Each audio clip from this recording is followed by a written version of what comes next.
আসসালামু আলাইকুম সবাইকে। অনেক অনেক অনেক দিন পরে আজকে একটা ভিডিও নিয়ে আসছি। এটা একদম নর্মাল একটা রান্না। এখানে আমি কচি সজিনা, যা এখন বাজারে অনেক উঠেছে, সেগুলাকে কিনেছি এবং কিনে এনে সেটাকে এভাবে করে কেটে পরিষ্কার করে ধুয়ে নিয়েছি। আর এখানে আমি ব্লেন্ডারে পেঁয়াজ, রসুন, মরিচ আর সামান্য পরিমাণে জিরা এটাকে ভালো মতন একটু পানি দিয়ে পেস্ট করে নেব। এই যে দেখুন, ভালোভাবে পেস্ট করে নেওয়া হয়ে গেছে। এখন চলে যাব চুলায়।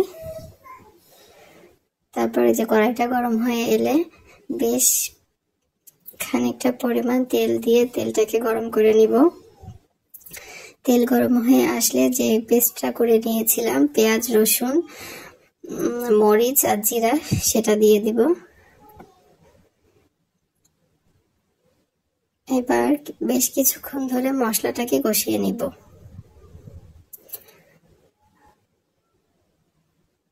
আস্তে আস্তে করে মশলাটাকে কষিয়ে নিব এবং এখানে পরিমাণ মতন লবণ আর হলুদের গুঁড়া অ্যাড করব। এখন মশলাটাকে আবার একটু ভালোভাবে কষিয়ে নেব। এখানে আমি একটু একটু করে পানি দিয়ে মশলাটাকে বেশ ভালোভাবে কষিয়ে নেব। দেখুন কালারটাও চেঞ্জ হয়ে এসেছে। ব্লেন্ডার ধুয়ে পানি যেটা ছিল সেটাও এখানে দিয়ে কষিয়ে নেব। ভালোভাবে বেশ কিছুক্ষণ ধরে কষানো হয়ে গেলে যেই কচি সজিনাটা কেটে রেখেছিলাম সেটা দিয়ে দিব মশলাটার সাথে। এবার ভালোভাবে নাড়াচাড়া করে সবগুলোকে মিশিয়ে নিব। বেশ কিছুক্ষণ ধরে নাড়াচাড়া করার পরে মশলাগুলো যখন সজিনার সাথে মিশে যাবে তখন এখানে পরিমাণ মতন পানি দেব, যেন এটা সিদ্ধ হয়ে যায়।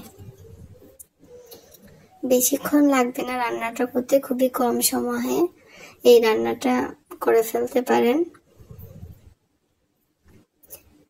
এই যে 10 মিনিট পরে ঢাকনা উঠিয়ে অনেকটা পানি শুকিয়ে এসেছে।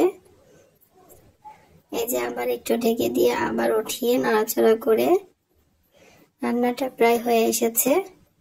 আর কোনো কিছু দিতে হবে না, এখানে লবণটা একটু টেস্ট করে দেখতে হবে। এই যে রান্নাটা প্রায় শেষের দিকে, এখন আমরা নামিয়ে নিব। এই যে দেখুন রান্নাটা অসম্ভব ভালো হয়েছে। একবার বাসায় ট্রাই করে দেখতে পারেন, খেতে আলহামদুলিল্লাহ ভালো হবে। আল্লাহ হাফেজ।